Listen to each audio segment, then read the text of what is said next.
everybody. This is Dee Dee Regattos from In the Know Radio, and I'm here today with Larry Garrett. Larry, welcome to the show. Thank you, Dee Dee. It's a pleasure to have I'm you honored here. to be here. Thank you. Larry, you have been doing hypnosis for how many years? 46. 46. And from what I understand, you've had clients like Rock Hudson and Landers. Mm-hmm. How did you first get into hypnosis? Well, I had a lot of anxiety issues, a lot of anxiety-related symptoms. Mm-hmm. And I was into astrology, and I went to an astrologer's meeting, and there was a hypnotist there doing a hypnosis show. And I kind of thought it was kind of crock, I couldn't do this. And he probably picked up on the fact I was skeptical. And he invited me to his class as a guest, and I was hypnotized. And for the next 3 days, I kept feeling like something was wrong, because nothing was wrong. Oh, that's interesting. Yeah. But I had a lot of nervous reactions in my system, and my hands would shake, and I would have headaches, have stomach aches, and now the next 3 days I had no symptoms. So, of course, I say 3 days, and somebody say, well, what about the fourth day? Well, that's how I learned about self-hypnosis being so valuable, because you hypnotize somebody, next few days, the next week, they're going to feel fine, but it's like a musical instrument. If they don't practice it, they're going to forget the feeling. Mm-hmm. If you learn how to play Mary Had a Little Lamb, and you don't practice it, within about 2 weeks, you might still know the keys, but you won't know the rhythm or the timing, and that's what I think self-hypnosis is about. Okay. And that's what I learned. I learned self-hypnosis. And you had some health issues as well. I had a lot of health issues. I had severe bleeding ulcers. I had chronic headaches. My body was in pretty bad shape for 26, 27 years old. And I remember my physician saying, if you don't learn to relax by the time you're 30, you'll be dead. What a horrible thing to hear when you're in your 20s. Yeah, that would scare me a little bit. So I became obsessed with hypnosis. I became obsessed with it. I became obsessed because it was the only thing that had worked. I was on around 7 or 8 medications a day at the time. And I don't take any medications at all now. And my health is good. It's quite a different version. Quite a different version. You're in better health now than you were when you were in your 20s. Much better health now. Yeah, in my 20s, I wasn't in very good health. So you work with a number of different kinds of hypnosis. I know you did stage hypnosis for, 15 years? Yeah, 15, 16 years. And what did you learn from that? What did that teach you? Well, I learned how to work under stress. Mm-hmm. When you have an audience out there, I remember my first hypnosis show I did. I had been doing some training. I trained for about a year with this original instructor, Fred Schaub, who taught me. And I had to get out there and do it. So I remember I went all along Chicago main relative clubs, and I'd stop at every club, and I had these little cards printed out with a little eyeball that would wink whenever you'd move the card. And I'd say, I'm a hypnotist, and I could do a hypnosis show. I didn't know how to do a show, but in class we did crazy things. Mm-hmm. We did a lot of experiments. So this one guy, he hired me. It was a place called Lucifer's Den, nightclub. So I said, one show for $25, two for $35. No, but hey, that was a big deal then. And I was there 21 weeks. That's cool. And I learned a lot. You say, what did I learn? I have two magical things I remember well at Lucifer's Den. Remember, this is my first exposure of public hypnosis. Mm-hmm. So one thing was I learned that the last suggestion is the most powerful. Mm-hmm. Whatever you say throughout the hypnosis, that last suggestion locks it in. And it's almost like our goodbye. Our last goodbye will last us forever. Now, for those of you who don't know, Larry also has written a book. It's called Hypnotizing the Devil. Yes. Why don't you share with us your story about the person whom you hypnotized that you ended up writing the book about? Yeah, I was, in April of 2001, I received a phone call that there was a neurosurgeon in Chicago from Iraq, and he wanted to meet with me with the possibility of going to Baghdad to hypnotize a businessman. So to me it sounds exciting. I have to tell you, I'm not naive, but I don't watch the news, I don't read newspapers, so I didn't know what Iraq was about. I remember the Gulf War of the 90s. Mm-hmm. So it sounds good to me, let's meet. So we met. He was really a nice man. We sat and we talked for a couple hours, And so I kind of gave it some thought, and everybody said, don't go, it's dangerous in Iraq. Well, I didn't know at the time I was going there to meet Uday Hussein, the eldest son of Saddam Hussein. Mm-hmm. And he wanted me to come there to hypnotize him because he had a conversion reaction that his left leg wasn't functioning well from his mind. He had been shot numerous times, and being, if there's a movie called The Devil's Double. Mm-hmm. You heard it? Yeah, I have. And it shows how horrible he was, you see. Sure. Yeah, and of course, Hypnotizing the Devil is saying what a great person he was to me. I don't know how horrible he was. You know, it wasn't my business what he did outside of there, but I know it kind of sounds silly as we do this program. Mm-hmm. The real issue is the story's much longer. But he treated me well, treated me with respect. I actually was there twice, and the second time I was there on September 11, 2001. Which is kind of crazy when you think about it. You just ended up being probably one of the few Americans in Iraq at that time. Well, I was the only American allowed to go there for 10 years. So that's another significant step. The step is that Americans weren't allowed to go to Iraq after 1991 Gulf War. So with this kind of invite, I think that they kind of viewed it differently. So I had to meet with the FBI and the CIA, and we spent a lot of hours together, and I had to get permission to go to Iraq. So I received permission to go to Iraq, not even knowing yet who I was going to see. So yes, I was the only American that we know of in Iraq at all, let alone on 9/11. So I read your book, and back then they had a no-fly zone, which means you got flown into Jordan and then driven 10 hours across a desert. They took away your passport. I know. Can you imagine? It's like a James Bond movie. They take away your passport. You have no cash. Visa doesn't work. No cell phone. No. You knew that. You must have read the book. I did read it. And I mean, they told me, leave my money at home. You don't need any money. Don't bring any credit cards. They're useless. Do you know what that feels like? So I would feel what I did is I took a pen and unscrewed it. I rolled up $100 bill and about 5 of those pens just in case I got stranded and nobody knew that I had money. And this is before you even knew who you were hypnotizing. So I would have loved to have been there to see your face when they said, the patient is. Well, I kind of maintained composure. I'm sure you had to. You know, I couldn't judge. Yeah. I had to be at peace. You know, one of the things we spoke of earlier, Dee, is about this unconditional love issue.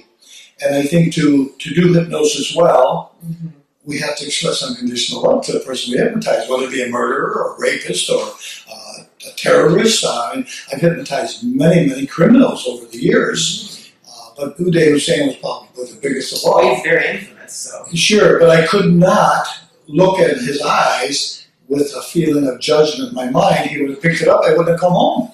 Probably not. Probably not. How would I come home if I judged this guy? He would have killed me.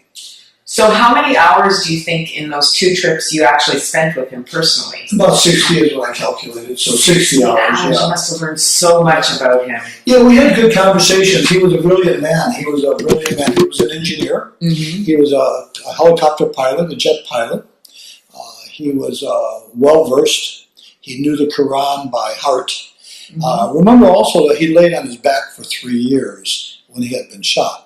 So laying on your back for 3 years, I think you kind of find God, you know, and something changes. You know, whether or not he changed, I don't know, he may have still been a terrorist, because sometimes I'm still in contact with my bodyguard that I had there via email, and he would say some kind of things that weren't so comfortable, but he worked for the guy, you know, and sometimes the boss is not always the easiest guy to be around. But he treated me well, that's all I know. Yeah. Right. And so you said he had conversion. Yeah, conversion reaction. Conversion reaction. Just explain for our audience what a conversion reaction is. It's when the mind creates a physical symptom that might not be real. And that happens often. That happens often with anxiety issues. That happens often with chronic fear. So what he did is his reaction began like this. Is very interesting about hypnosis, because much of my book is about hypnosis. When it was edited, a lot of pages of hypnosis were taken out, which now I find out later maybe didn't need to be. But with hypnosis, we found out that when he was going through surgery on his lower left leg, it had been shattered with bullets, and they had to reconstruct the bones in his left leg. He had 2 surgeons. He had a German surgeon and an Iraqi surgeon.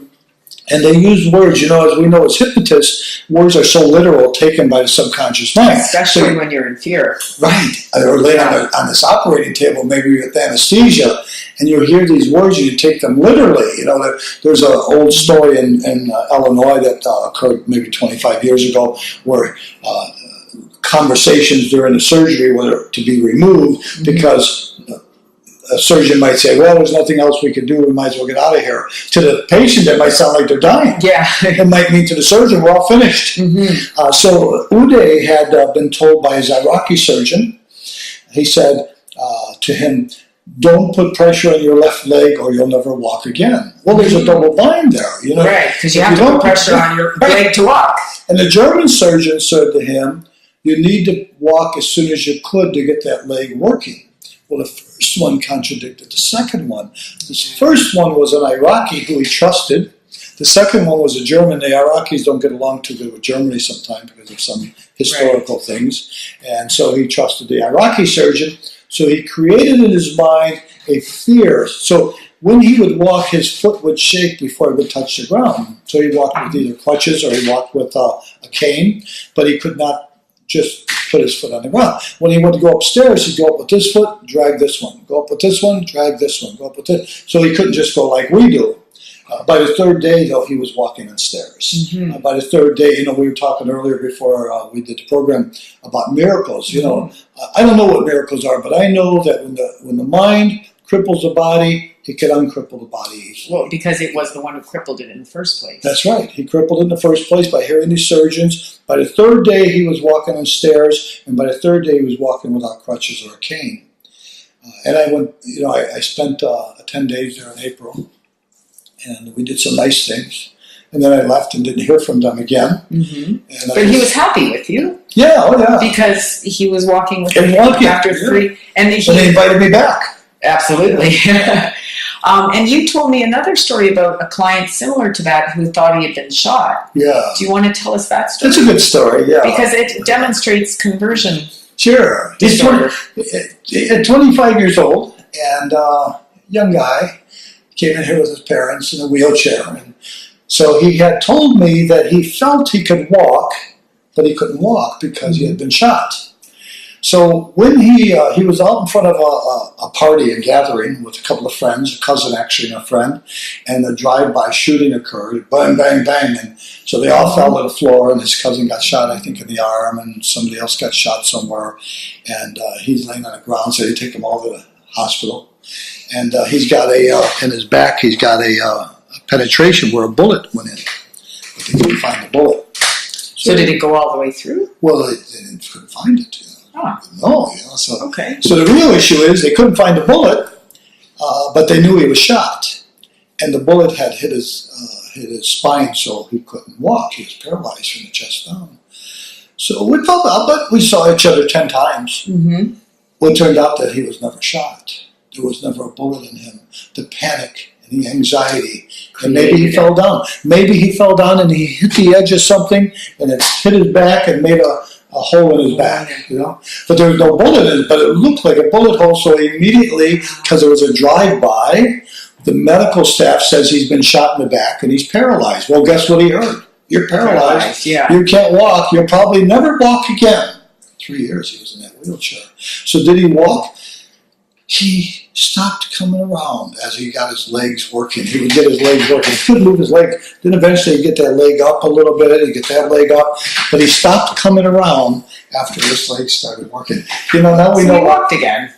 Well, we also know this. There's always a secondary gain to everything. Yes. And why don't you explain to our audience exactly what secondary gain is? A secondary gain is, a simple one is, if I have a cigarette, I think I'll have a cigarette and relax. Well, cigarettes are stimulants, so you can't relax. But the association is you take a hit on a cigarette, you go,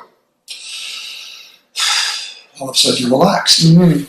His secondary gain was, as we learned, he was 22 when he got shot, supposedly. He was living with his parents, and he was just getting prepared to move out and go get his own apartment and be on his own. He had older parents.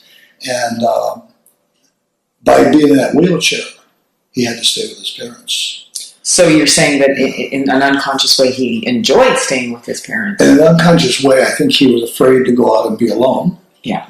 He now had to stay with them. Yeah. And as I say, then we know another thing. Many years ago, Didi, I used to do a lot. I've done every conference since 1974, always presenting something unique or different.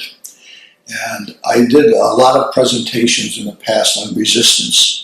And I have a great phrase that says, if hypnosis is so good, why doesn't it always work? Because of resistance. And resistance is because of secondary gain, And I use a little metaphor that says, a guy's got to paint the wall. He looks at the wall, his wife wants him to paint the wall. He reaches in his shirt pocket, he pulls out a cigarette, and he'll never quit smoking because he doesn't want to paint the wall. So we can't get him to quit smoking because he's using the cigarette to not paint the wall. Exactly. Now the question is, why doesn't he want to paint the wall? Then we could remove that secondary gain. See the secondary gain? Why doesn't he paint the wall? Because if he does a lousy job, he'll be criticized. If he does a good job, he'll have another wall to do. He doesn't even know what he did first. It's a lose-lose situation for him. It's a double bind. So he'd rather smoke. Damned if I do, damned if I don't. Makes him want to smoke after that. You know why we procrastinate, don't you? Tell me. You don't want to do it. It's pretty simple. So because we spoke earlier when we were before preparing, and I believe this one. I believe that the logical mind knows what we want, and it knows, right? And the emotional mind feels sometimes something that's incongruent to what the logical mind is saying. So the logical mind says, I know I don't need this cigarette, but I feel like I do. I know I don't need those cookies, but I feel like I do. So when we attempt to stop a habit, the emotional mind has a program. What did we say earlier? What we've done the longest is the strongest. Right. So the subconscious mind, since childhood, has felt inadequate. No wonder I'm successful and strong and healthy and feel insecure, because my subconscious mind is still that little child. It's running that program from childhood. Yeah. Yeah. And you never meet an infant who's insecure. No. You never meet an infant who lacks confidence. Yeah, they're just out there running around exploring everything. What happened? They get the messages. We model our parents. Yeah. And everything goes in. I taught hypnosis at a local college here in Chicago for 29 years. And for 29 years, I would go to this class. I only missed 2 classes in 29 years. Tell me I'm not obsessed. And for 29 years, I would ask questions of the subconscious mind, because this is how I've learned. I've learned by asking. And I would always start my class and I'd say, who in this class, and I had people from all over the world, I'd say, who in this class has never heard the phrase, who do you think you are? What do you think the answer was? Nobody. Nobody. Isn't that interesting? Yeah. Nobody. Because if you said, I'm Larry, don't get smart with me, punk. Or you're righteous. Yeah, you're righteous. Or you're pompous. Yeah, you're pompous. That's another thing I think we learned, Didi, is we learned not to like ourselves, because if we like ourselves, we'll be conceited. And if we're conceited, nobody will like us. You want people to like you, don't you? Right. So we learn to not like ourselves so that we have others like us. You like me, don't you? Because I'm very insecure. Right. And I don't want to make you feel bad about yourself, so I'll just act like, I feel bad about myself. But we need to be self-concerned. We need to love ourselves unconditionally. And these are philosophies that I'm not making up. I'm saying need. Need is a derivative of necessity. It's a necessity that we like ourselves. So what happens when we like ourselves then? Everything works. Everything works. Tell us about that, because you're a great manifester. You manifested this entire building that we live in. I create things in my mind, and I don't doubt. I think the magic is to not doubt. If I want something, I have to truly feel that it's good for me. I have to feel that it's going to be positive for the universe. So I don't say, well, I want $1 million. What would I do with $1 million? Would I be any better off now? So the issue is, I want enough to be comfortable. How's that? How much is comfortable? Well, I want to not count, because if I don't count, then I always have enough. If I count, I always know what I don't have. So therefore, you never look at your bank account, do you? I do not. I have not looked at my bank account in 32 years. The reason, though, is not because I'm so wealthy. It's because I trust explicitly. And, like you said, if you look at it, you'll see how much you don't have. That's right. And what happens when you see how much you don't have? I don't like it. But to the average person, when they see... They don't like it. No, they don't. And then what happens as a result of that? When we look at our bank account and we see what we don't have, our posture goes... And then what does that cause? It causes us not to be successful. right? And doubt ourselves, right? Prosperity. Doubt ourselves. And wonder, and maybe this is never going to happen for me. Maybe I'm not good enough, not deserving. All those things, I'm sure, pop up. We have to trust. Yeah. The bottom line is we have to trust. I think spiritually speaking, we're not allowed to violate another person's space. And I don't mean physically, I mean even emotionally or spiritually. Let me con you into buying this product. That's not okay. The reason it's not okay because it ripples a negative energy all over, and it's going to come back to us somehow. You know, when I was a young boy, I was raised by a single mom. And she did a good job, but I lacked the machoism of a father telling me, get out there and kick their butt. Get out there and catch that ball. I never played sports, you know, and I was not. I'm hesitating with my speech. I used to stutter, and as I'm telling you about my history, I'm feeling stuttering coming back. Yeah, because as a young child, I was always insecure because macho guys always looked like they had it made, and I didn't feel like that. You know, I was like, kind of like, oh boy, I hope I don't get hurt. And today. That same guy that made fun of me has high blood pressure, bad heart, medications, dead, strokes, and and I'm not going to sit here and tell you how great I am, but I'm going to tell you I believe consciousness keeps you healthy. I take no medications. I'm not a big jock. I don't exercise every day. I walk my dog. I walk a lot, but and I ride my bike. I love riding my bike, but I'm going to say to you, it's my consciousness that keeps me from getting unhealthy. Where does disease come from? I believe most of it starts at the mind-body level with. How about the word? Dis-ease. Yes, right. If you're disorganized, it means you're not organized. If you disassociate, it means you're not going to associate with that person. Then why is it if you have disease, it doesn't mean you are not at ease? So if you want to be healthy, we have to trust. See, look at how we're taught not to trust. I was raised by an Italian grandmother, a single mom. My grandma was from Italy. And she said, don't trust them, they're Greeks. Don't trust them, they're Polish. Don't trust them, they're Irish. Don't trust them, they're Italian. She was always telling me not to trust. Right. Who do you trust if you can't trust them? You become fearful. Huh? You live in fear. You live in fear. You can't trust. I used to walk around with fear. But you know, most fear is not even real. Tell us about that notion, because so many people nowadays have anxiety, and anxiety is anxiety not real. It's fear-based. It's fear-based. Fear-based. No, how about these words? It appears as fear, but there's not a basis yet. Okay. You know, let's pretend. Let's pretend like you're coming to my office, 3020 North Kimball, and you know it's a block and a half. You don't notice. You know it's near the expressway exit, and you have an appointment at 3 o'clock, and it's 5 minutes to 3. You now have anxiety because you don't know where it's at, and you only have 5 minutes to find it. If you have it be 2:30, no anxiety because you've removed the stress. If you've been here before, you know it's on the next block, so no anxiety because you know. So if you have knowledge or absence of stress, anxiety can't exist. Anxiety feels like a fear. It's called worry. Aren't you worried? You know, you're a little kid, somebody steals your bike. You say, aren't you worried? No, I'm not worried. What? Don't you care?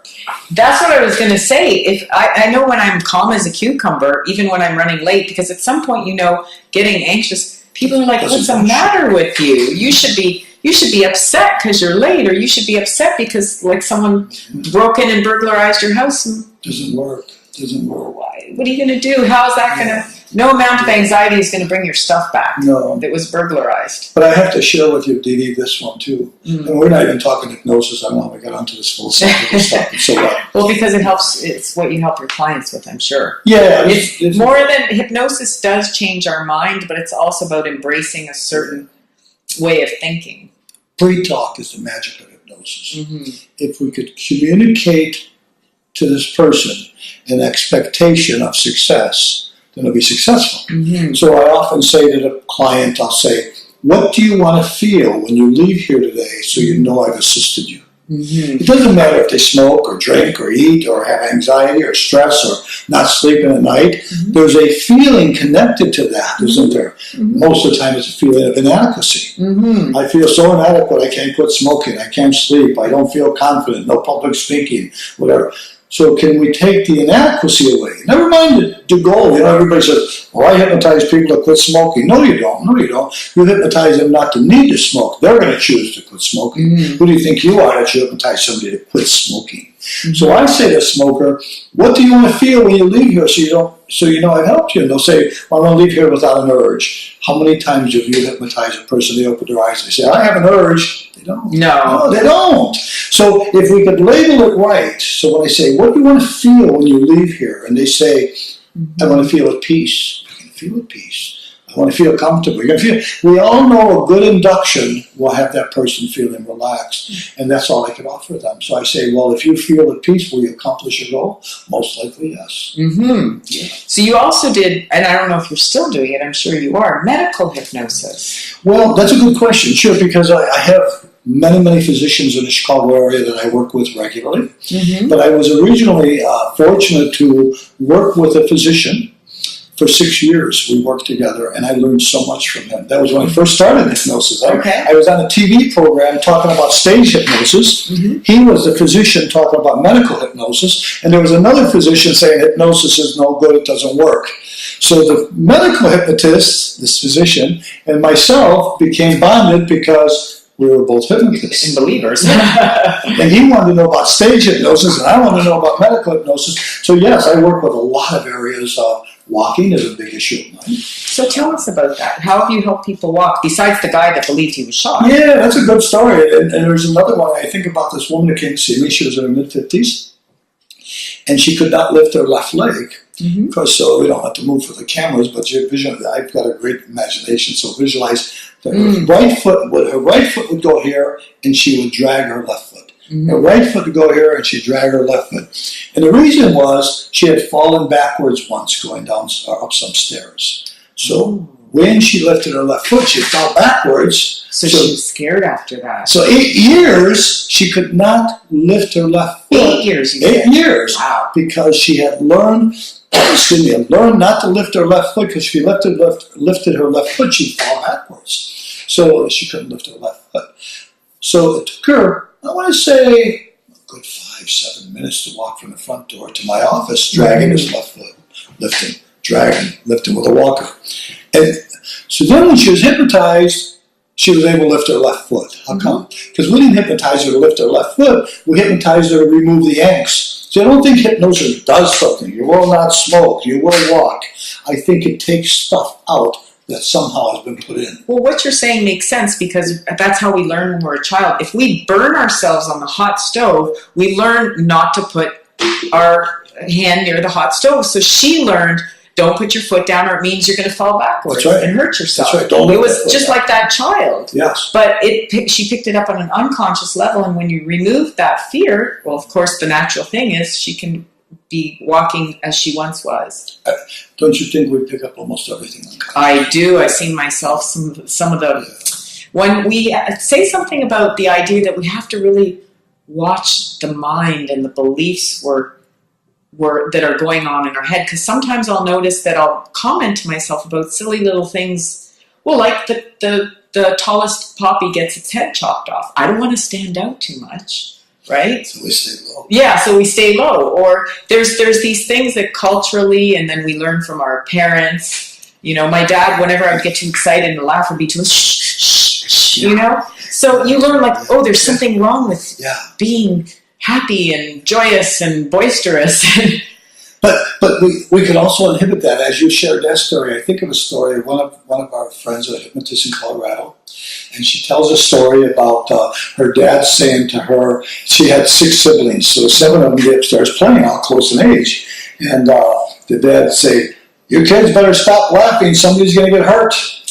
Oh, wow. How's that one, right? So I think of that, you know, as you're talking, I just thought of something now. We're talking about how things used to be. Here, how consciousness, look at the posture of that guy 30 years ago. Is that you? That was me 30 years ago. I don't think I would show on this thing here. No, it's too far away. But the posture of that guy 30 years ago, that's good. That looks good, yeah. And see, the shoulders are over. the head is leaning forward, and we have a rougher here, and he did some nice things with me and got my head back up in shape and things like that. Yeah, you look like an old man there. Well, imagine what I would have been 30 years later if I would have kept continued that posture. Yeah, because my head was down like this, so the camera can see this. My head was down, my shoulders were like this, because he said it was from leaning over to my clients all the time. So then I decided to sit back. So you notice I sit back a lot. I still lean close to hear them, to feel their essence. But I still. Do you think there's a little more in that because of all the anxiety? You're kind of shrinking down. It looks like you're shrinking. But I had kind of like a turtle. I'm going to say this photo, though, was probably, I was already in hypnosis maybe 15 years ago. Oh, okay. Yeah. So going back to what we spoke of earlier, how many hypnotists do not feel what they sell? Mm-hmm. So you think like this, I always make this statement, if I sold shoes, I would wear the best shoes in the store. Sure. So if I'm going to sell a feeling, what do you want to feel when you leave here? Then I better know how to feel that feeling. Exactly. So most likely, I was not feeling good yet. Remember, I spoke earlier about kankais and higher consciousness. By learning higher consciousness, combining it with hypnosis, magic began to happen. Because here I had doubt. Who, me? Look at who, me? Right? That's what he's saying, right? Who am I? Who am I? You know, I'm just Larry. Hi, nice to meet you. And you know, and we don't need to wait a lifetime to feel good. We don't need. Dee, I think this, if we don't practice what we sell, if we don't use what we sell, we're not going to stay in business. I've never advertised, I've never marketed in terms of saying, you should come back and see me. We spoke up. And I've been here many years, and I seldom, if ever, lack a full day. We book up every day we have. I remember in the 80s and 90s, I'd be seeing 50, 60 clients a week. Now, maybe I see 20, 25 a week now. That's a lot. But that's a lot. But I thought that was normal. See, when we don't know what we should do, so I'm going to say to you, who've been doing hypnosis many years, don't listen to these other hypnotists who tell you can't do it. Remember, nice when you just said that's a lot. Don't count. Yeah, thank you. Because if you count, then you know that's a lot. Yeah. That means you have less. Now you just counted, see? So if we just say, every client that sits here, you could ask any client that sees me, they are the only person in the world when they sit in this room.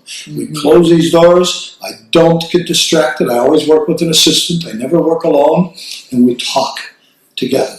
And, and I don't know how much time we have on this, but I'll share with you. When I do hypnosis, as I said earlier, they sit in another room, and I talk to them through these microphones here, and we both wear headphones, and as we wear the headphones, we isolate the sounds so they're not distracted by that truck that's outside right now, by the siren that goes by. Also, traditionally, hypnosis is you sit there, and I sit here, and I talk to you, and you sit back and close your eyes, and that's okay, unless that client is scared. Now, if that client happens to be a female and there's a male hypnotist and he leans too close, you wonder why. Yeah, it gives him a little. And if you turn your head, you wonder where is he going. And if he makes the noise, he's blowing the whole thing. So by having I've been doing this since 1974. To me, it's the most effective way I know how to do hypnosis. There's a few hypnotists around the country doing it, but most do not.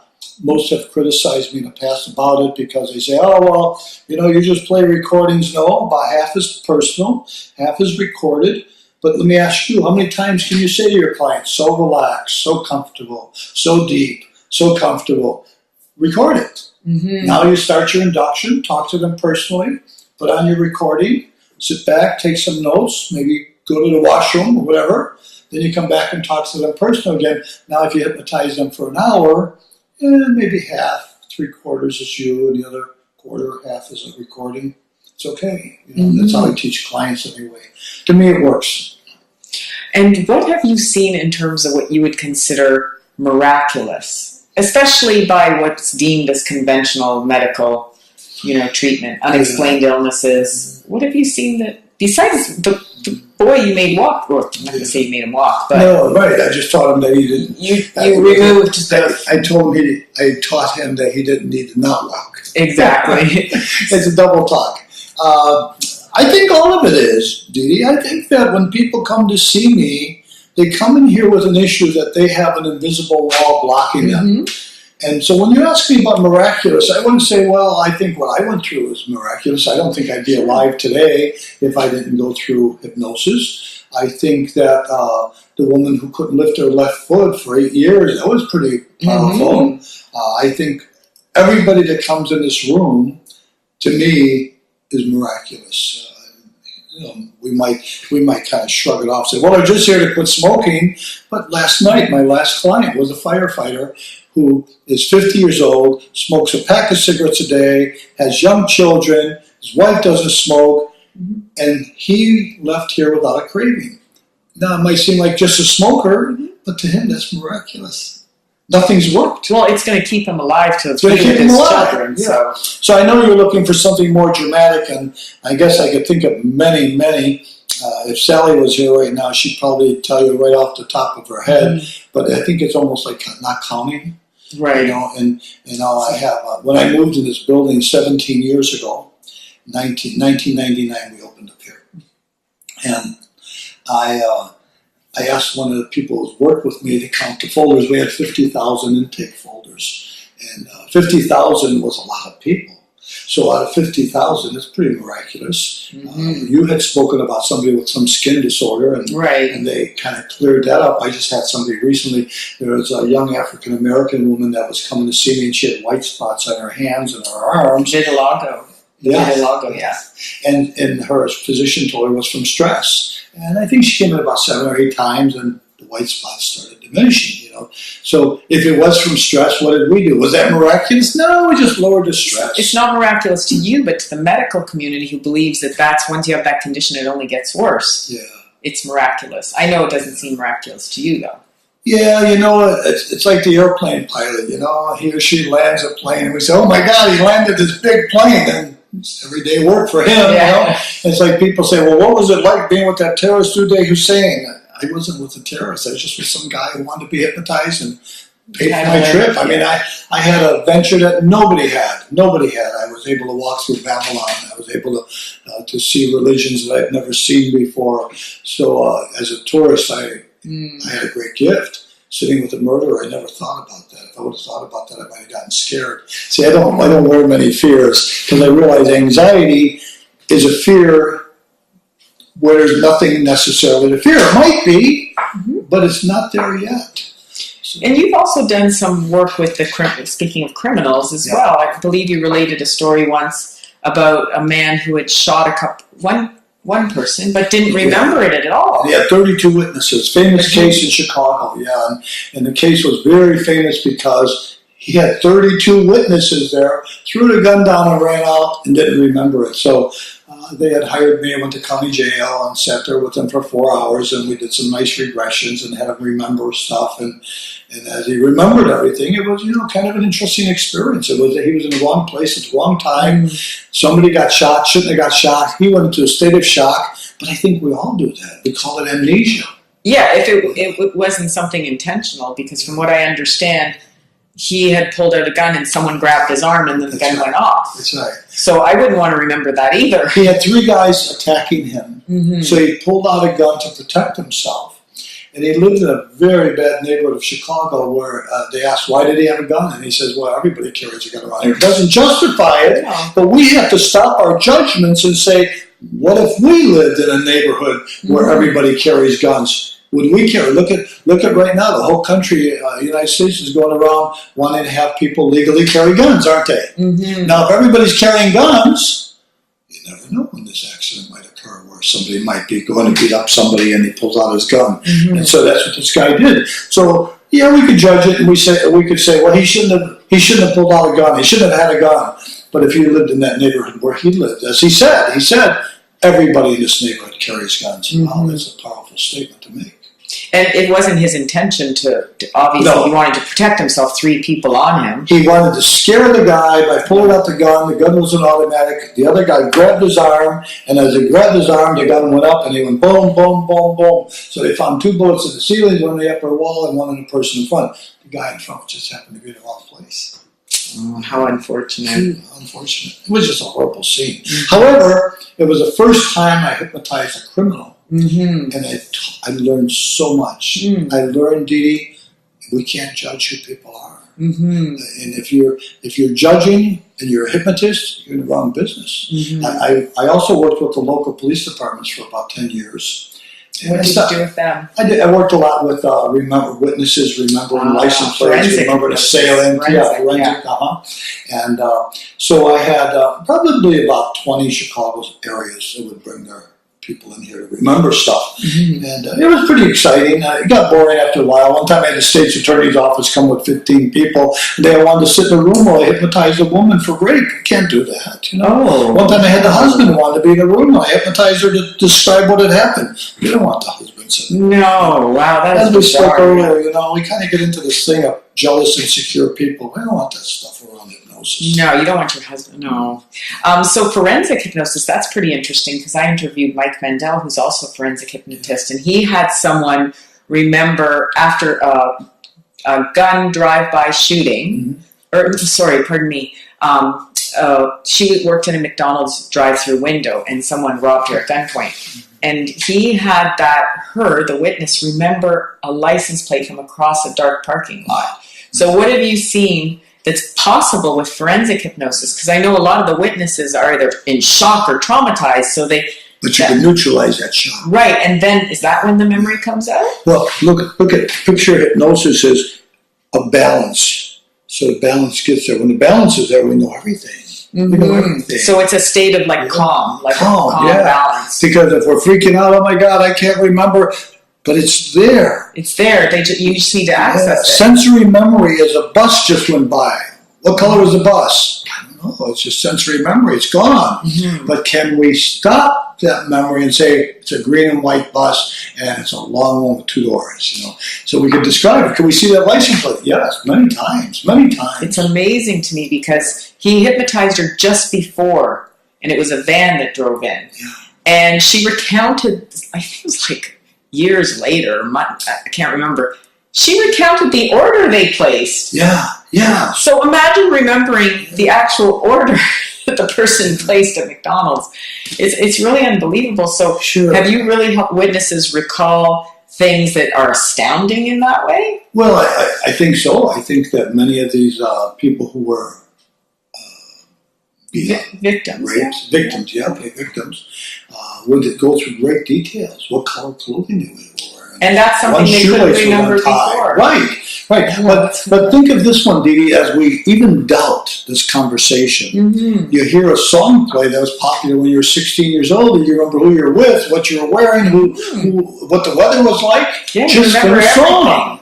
Yes. So if the song could be the stimulus, and the memory could come back as an anchor and a feeling, then imagine if you hypnotize somebody to remember that they were beat up, that they were robbed. Who robbed you? I don't know. All I know was a tall man. What else do you know? Nothing else. Didn't you see that he had a yellow sweater on? Didn't you see that he had a cap on? But they don't remember. But they're shocked at the time. They're shocked. So now you put them in this place called hypnosis, and I think, hypnosis has many descriptions. I think hypnosis lies between being awake and being asleep, right in the middle. Not quite awake. You're in a agogic state. Good state. You got better names than me. I've been here. Well, it's the state in the morning where you could wake up and also fall back asleep. Yeah, so you just kind of lie there. Now tell me what you could remember at that place if you were in some way led into a memory. But then we have to go into false memory syndrome. Right. So you can't lead in any way. You have to ask questions that are open-ended, objective. You can't say, what's the date? I don't know. Look behind you. There's a calendar. No, there's no calendar. Why do you say there's a calendar? See? Yeah. So you can't do that. No. You have to just keep asking questions so that they keep on giving. So tell me what he was wearing. Not does he have a shirt on. Right. Is he wearing a jacket? Yeah, he has a jacket. No, he's not. You just told her he's got a jacket. Or you brought doubt into it. Isn't he wearing a jacket? Yeah, that's right. Yeah. Questions bring doubt if they're not asked properly. Tonal qualities have so much to do with it, don't they? It's a funny thing. I remember going through some ear tests, and I would miss certain words that women would say at the end of a sentence. And I thought my urologist was saying that was a joke. I thought he was saying, well, sometimes we miss the last word or two that a woman says.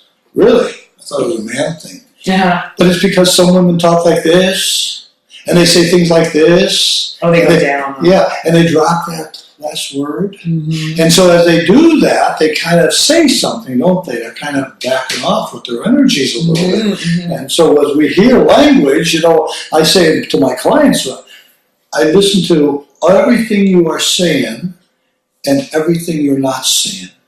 And so when you speak of NLP, NLP is magical, but that's not the end of the spectrum. There is so much more if we could be spiritually in tune with this person in front of us. If we could stop being Larry Garrett and just for a moment be Dee Dee, all of a sudden there's a connection far beyond words. And that connection is what we need to do with our clients. Then we have success. Okay. Now, if there were anything you wanted to leave with our audience about this miraculous power of the mind that we have, if when we take it in the right direction, what would you want to say to them?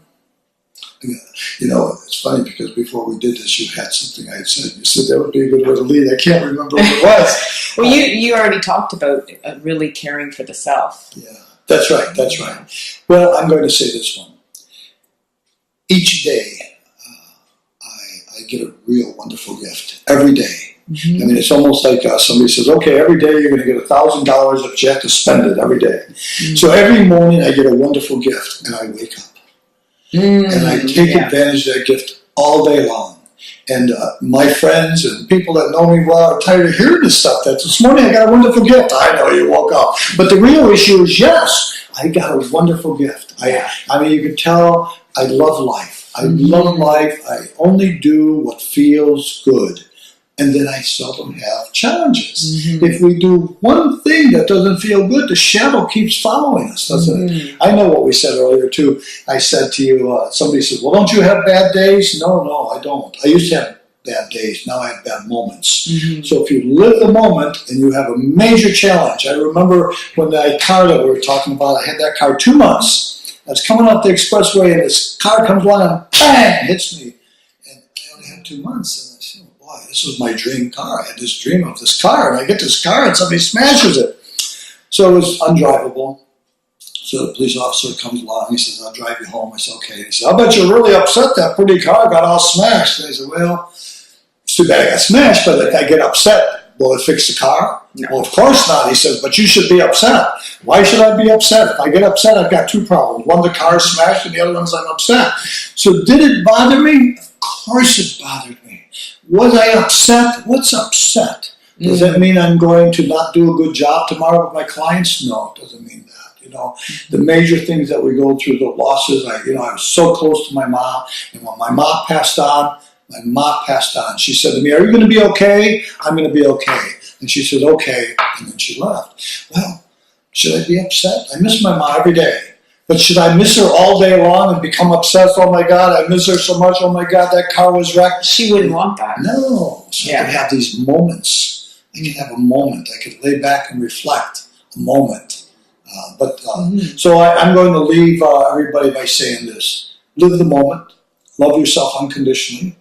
And appreciate each moment that you have. And be present with your client. Be present. Do not, we have a rule here. We have about 8 or 9 hypnotists here. And we have a lot of people that do stuff here. And I don't tell them what to do, but when they ask for advice, I just say this. Refrain from bringing your challenges to work, because your client's going to pick it up. Do you know, Dee Dee, when somebody is lying to you? Mm-hmm. How do you know that? Yeah, I know. So when you're my bullshit detector, but good. Okay. Probably a nice. But don't you think most of us know? Don't you think we have our little spidey sense? Yeah, we have an educated society right now. Yeah. And when you're sitting there with a client and you're giving them the snow job, they know, and they're not going to come back. Yeah, and even if they do stay for a couple appointments, they'll have like the buyer's remorse feeling, kind of like, something's wrong here. I know I wanted to buy this. Yeah. I know. I feel like I'm ripped off. Yeah, true enough. And I think I shared with you earlier, and this is something I'm very proud of, that about 25% of my clients have been coming here over 20 years. Mm-hmm. And I don't tell them to come back. I never tell anybody. Yeah, they just come in for a little tune-up or reinforcement. Yeah. Everybody needs to talk to somebody a couple times a year. Don't people go to massage therapists regularly? Mm-hmm. We have a few more. We have about 4 massage therapists here. I know one person, Chuck. He has these clients coming every month. Then why don't people come to a hypnotist every month? Yeah, it's a tune-up for the mind. We need to educate. We need to educate them. If we took care of our minds the way we took care of our bodies, I mean, we go to gyms, we exercise our bodies and our muscles, and we condition it, but we never spend that time with our mind. Our mind is a muscle. Our brain is a muscle. We need to treat it like we need to buy a gym membership for our mind. Well, hypnosis is the magic for the mind. It definitely is. Well, thank you so much, Thank you, Larry. I'm honored to be with you. Thank you. It's been great talking to you today. Thank you for coming to Chicago. Thank you.